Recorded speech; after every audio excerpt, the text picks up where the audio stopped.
Isang araw, si Batman nag-a-apply pa abroad. Sir, anong pangalan? Batman, Edad? 21. Address? Rizal Avenue, Batangas City. May trabaho?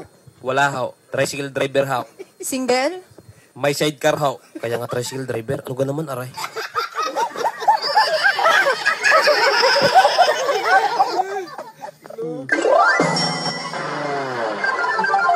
Paring Batman, nangangailangan kami ng purman eh. Pwede ka ga? Bukas na ang umpisa. Nakakaloko ka ga? Sino may sabi sa'yo kay Purman? Rich man na ka. Meron kang Purman na 5 kutsay, 3 bahay. Huh! Purman daw. Baka ikaw.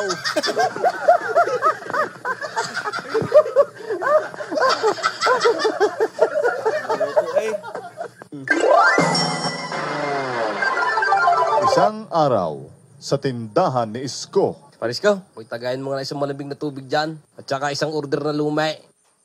Paring Batman, oh. Paris ko, meron ko gan sili diyan. Para may konting nakagat-gagat sa labay. Nakaw, ay ubos na eh. Pero meron ako dito. Ay total, ang gusto mo na may nakagat sa labay. Meron ako dito langgam. Pwede kang mamili. May kuyitay, may apanas, may hantay, meron din lulumbaw. Ay ano kang gusto mo? Meron ding laywan, meron din putaktay. Daig na ng silay. Wari ko'y pakloy din ang labay mo diyan.